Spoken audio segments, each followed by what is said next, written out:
মৰমৰ ছাত্ৰ ছাত্ৰীসকল ই কক্ষালৈ তোমালোকক স্বাগতম জনাইছো মই অংগৰাগ ভূঞা আৰু মই তোমালোকৰ অসমীয়া বিষয় পাঠ্যপুথি অংকুৰণৰ চতুৰ্দশ পাঠ বিদ্যাৰ আলোচনা আগবঢ়াবলৈ আহিছো এই পাঠটোত সন্নিবিষ্ট হোৱা প্ৰশ্ন উত্তৰ আৰু ক্ৰিয়াকলাপসমূহৰ আমি এতিয়া আলোচনা কৰিম এতিয়া চাও আমি প্ৰথমতেনো কি আছে অনুশীলনীত যে পাঠ ভিত্তিক ক্ৰিয়া আছে পাঠটো শুদ্ধ উচ্চাৰণেৰে পঢ়া এই যেটো পাঠ আছে বিদ্যা নামৰ যেটো পাঠ আছে এই পাঠটো শুদ্ধ উচ্চাৰণেৰে পঢ়িবলৈ কৈছে তোমালোকে হয়তো মন কৰিছাই এই গুটেই কিতাপখনত এই পাঠ্যপুথিখনত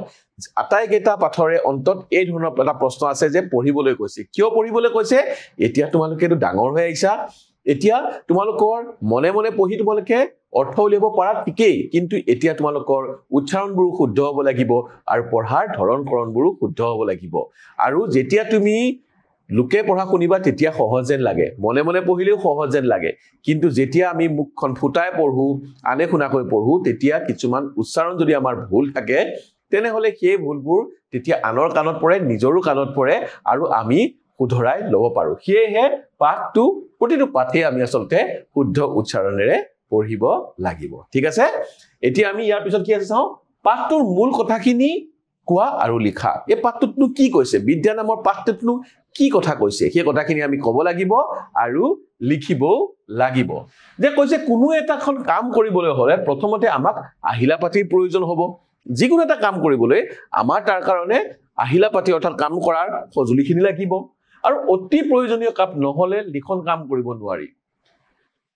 অতি প্ৰয়োজনীয় এখিনিটো দাইটা হ'ব ঠিক আছে আৰু কাপ নহলে লিখন কাম কৰিব নোৱাৰি কাপ মানে কলম নহলে আমি লিখিব পাৰিম নেকি লিখিবলৈ যদি হয় আমাক কলম লাগিব কাপ নহলে কলম কাম কৰিব নোৱাৰি হাল নহলে কৰখন কাম কৰিব নোৱাৰি হাল নহলে আমি খান্দিব নোৱাৰিম মাটি হাল লাগিব ঠিক তেনেকৈ আহিলাবোৰ নাথাকিলে কোনো এটা কাম কৰিবলৈ টান হয় যিকোনো কামেই কৰিবলৈ টান হ'ব যদিহে আমাৰ হাতত আহিলাবোৰ নাথাকে আজিকালি যিবিলাকে উদ্গতি সাধন কৰি পৃথিৱীত নাম জ্বলাইছে তেওঁবিলাকলৈ চালে এই কথা সুন্দৰ প্ৰমাণ পোৱা যায় যে বিদ্যা মানৱ মনৰ দীপ্তি মানে পোহৰ মানুহৰ মনটো এনে আন্ধাৰে ভৰি থাকে এনে জন্মতে বা আগতে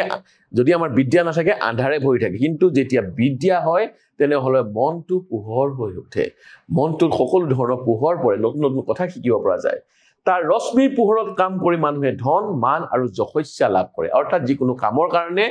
প্ৰধান আহিলাটো হৈছে বিদ্যা নামৰ যিটো পোহৰ আছে সেই পোহৰৰ ৰশ্মিত মানুহে কি পায় সেই ৰশ্মিত যদি মানুহে কাম কৰে ধন মান আৰু যশস্যা লাভ কৰে বুজাব পাৰিছো নহয় যে বিদ্যাই হৈছে বেছিভাগ কাম কৰাৰ প্ৰধান আহিলা বিদ্যাই আন্ধাৰ কাটি বন ফৰকাল যদি নকৰে মানুহে তাৰ ক্ষমতা লগাবলৈ ঠাই দেখা নাপায় বিদ্যাই কি কৈছে আন্ধাৰ কাটি যদি মন ফৰকাল নকৰে আমাৰ বিদ্যা যদি আমাৰ মনটো আমাৰ পোহৰ কৰি নুঠলে বিদ্যা আমি যদি সুদৃষ্টি নাপাওঁ তেনেহলে তাৰ ক্ষমতা লগাবলৈ বিদ্যা আমি কোনো কামত লগাব নোৱাৰিম লিখনি থাকিলেও খনি কৰে আন্ধাৰত চিত্ৰ আঁকিব নোৱাৰে তুলিকা আছে হাতত ছবি অঁকা সকলো সঁজুলি আছে কিন্তু যদি আন্ধাৰ হয় কোনোবাই নেদেখাকে জানো ছবি আঁকিব পাৰিব ঠিক সেই কথা কৈছে লিখনি থাকিলেও খনি কৰে যেনেদৰে আন্ধাৰত চিত্ৰ আঁকিব নোৱাৰে যদি সেইতে একে ধৰণে বিদ্যা যদি নাথাকে বিদ্যাৰে মন পোহৰাই নললে সংসাৰত কাম কৰিবলৈ সুচল নহয় সংসাৰত আমি একোৱে কাম কৰিব নোৱাৰো কামবোৰ ভাল নহব আন্ধাৰত যদি আমি ছবি এখন আঁকো তেনেহলে ছবিখন কিবা এখনটো হ'ব কিন্তু সেইখন ধুনীয়া কাম নহব যদি ভাল কাম কৰিবলগীয়া হৈছে সেই ভাল কামটো বিদ্যাৰে কৰিবলৈ হলে বিদ্যাৰে মনটো পোহৰাই ল'ব অত্যন্ত সুন্দৰ পাঠ নহয়নে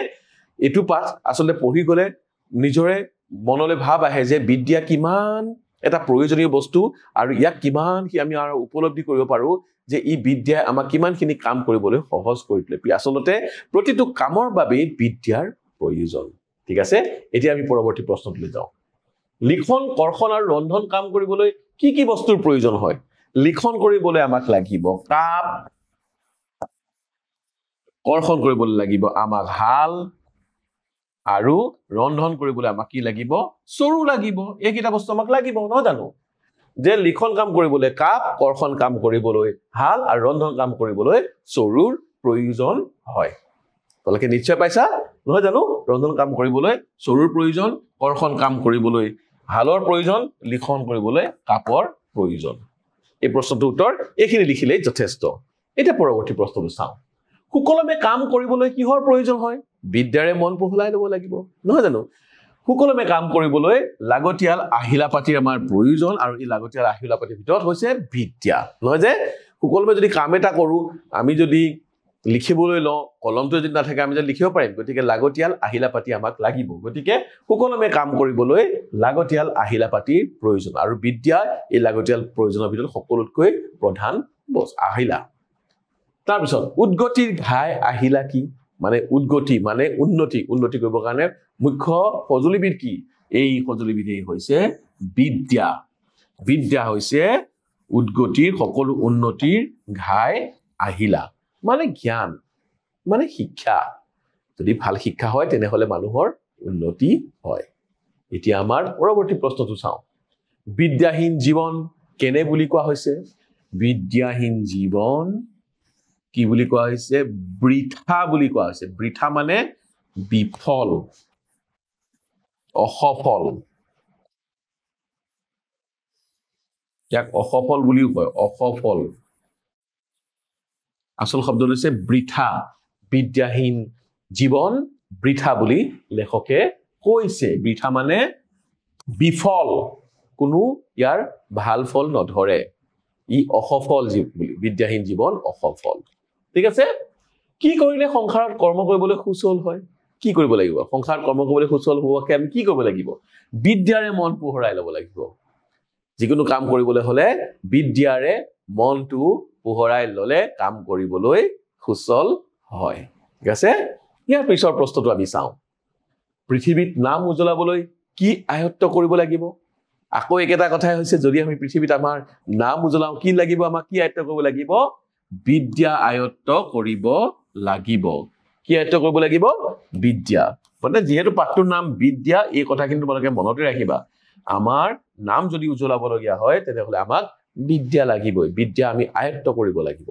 বিদ্যাৰে মন পোহৰাই তুলিব লাগিব ঠিক আছে কি থাকিলেও খনিকৰে আন্ধাৰত চিত্ৰ আঁকিব নোৱাৰে লিখনি থাকিলেও খনিকৰে আন্ধাৰত চিত্ৰ আঁকিব নোৱাৰে কিয় আন্ধাৰত জানো তেওঁ দেখিব ঠিক তেনেকে আমাৰ হাতত কিছুমান লাগতিয়াল বস্তু থাকিলেও যদি বিদ্যা নাথাকে আমাৰ হাতত যদি কলমটো আছে কিন্তু আমি লিখিবই নাজানো আমাৰ বিদ্যাই নাই আমি জানো লিখিব পাৰিম ভালকে জানো মনৰ ভাৱ প্ৰকাশ কৰিব পাৰিম ঠিক একেদৰে লিখনি থাকিলেও খনিকৰে আন্ধাৰত চিত্ৰ আঁকিব নোৱাৰে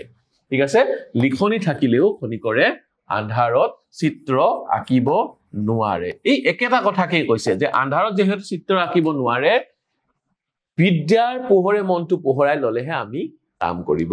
পাৰো ঠিক আছে এতিয়া সত্য নে অসত্য লিখিব লাগে এটা বাক্য চোৱাচোন কাপ নহলে লিখন কাম কৰিব নোৱাৰি এইটো কথা একেবাৰে সঁচা কথা কাৰণ যদি কাপ নহয় আমি কিহেৰে লিখিম নহয় জানো কলম নহলে আমি লিখিব পাৰিম নেকি গতিকে এইটো কি হ'ব এইটো হ'ব সত্য এইটো কি হ'ব সত্য ইয়াৰ পিছৰ বাক্যটো চাওঁ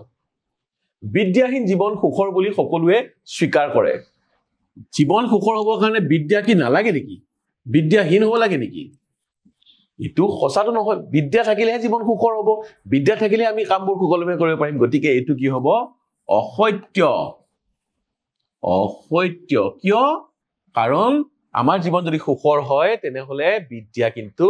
লাগিবই সুখৰ যদি কৰিবলৈ হয় বিদ্যা লাগিবই তাৰ পিছত চোৱা হাল নহলে কৰ্ষণ কৰিব নোৱাৰি হয়তো যেনেদৰে কাপ নহলে লিখিব নোৱাৰি ঠিক তেনেকে হাল নহলে কৰ্ষণ কৰিব নোৱাৰি এটো হ'ব কি এটো আমি সত্য বুলি লিখিম এটো সত্য কথা তাৰ পিছত বাক্যটো চাওঁ আগৰ কালৰ খ্যাতিমন্ত লোকসকলো বৰ বিদ্যাৱন্ত নাছিল জানো আগৰ দিনৰ খ্যাতিমন্ত লোকসকলো দেখোন বিদ্যাৱন্ত আছিল গতিকে নাছিল বুলি লিখাৰ লগে লগে এটো কি হৈ গ'ল অসত্য হৈ গ'ল এই বাক্যটো আমি অসত্য বুলি ক'ব লাগিব নহয় এতিয়া আমি সত্য অসত্য আমি বিচাৰ কৰি চালুৱে নহয় জানো ইয়াৰ পিছত কি দিছে চাওঁ খালি ঠাই পূৰণ কৰা লাগতিয়াল কি আহিলা যতনাই নললে কোনো কাম সুকলমে কৰিব নোৱাৰি মানে এইবোৰ কামৰ যেনে সুকিয়া আহিলা আছে তেনেবোৰ কামৰ তেনে সুকিয়া আহিলা আছে নহয়নে হয়নে নহয় বাৰু এতিয়া আমি চাওঁ কেনেকৈ লিখিম লাগতিয়াল আহিলা পাতি যতনাই নললে কোনো কাম সুকলমে কৰিব নোৱাৰি এইবোৰ কামৰ যেনে সুকীয়া আহিলা আছে এনেবোৰ কামৰো তেনে এক সুকীলা আহিলা আছে হয়নে এতিয়া আমি পৰৱৰ্তী বাক্য কেটা চাওঁ বিদ্যাই আন্ধাৰ কাটি মন ফৰকাল নকৰিলে মানুহে তাৰ ক্ষমতা লগাবলৈ ঠাই দেখা নাপায় বিদ্যাই আন্ধাৰ কাটি তাৰ ক্ষমতা লগাবলৈ ঠাই দেখা নপৰে কাপ নহলে লিখন কাম কৰিব নোৱাৰি বিদ্যাৰে মন পোহৰাই নললে সংসাৰত কাম কৰিবলৈ সুচল নহয় বা সংসাৰত উদ্গতি কৰিবলৈ কাম কৰিবলৈ বা কৰ্ম কৰিবলৈ সুচল নহয় নহয় এটো আমি কি লিখিব লাগিব কৰ্ম কৰ্ম কৰিবলৈ সুচল নহয় বিদ্যাৰে মন পোহৰাই নললে সংসাৰত কৰ্ম কৰিবলৈ সুচল নহয় পোহৰাই লব লাগিব কাপ নহলে লিখন কাম কৰিব নোৱাৰি আন্ধাৰ কাটি মন ফৰকাল নকৰিলে মানুহে তাৰ ক্ষমতা লগাবলৈ ঠাই দেখা নাপায় নহয়নে এইখিনি প্ৰশ্নৰ উত্তৰ আমি কৰিলো যিকি নহওক মৰম ছাত্ৰ ছাত্ৰীসকল আমি এই যে পাঠটো আলোচনা কৰি আছো এই আলোচনা ভাগি আমি ইয়াতে সামৰিছো ইয়াত এই পাঠটোত সন্নিবিষ্ট হোৱা আৰু কিছুমান প্ৰশ্ন উত্তৰ আছে সেই প্ৰশ্ন উত্তৰবোৰ আমি পৰৱৰ্তী ভাগত আলোচনা কৰিম তেতিয়ালৈকে তোমালোকে মোক বিদায় দিয়া ধন্যবাদ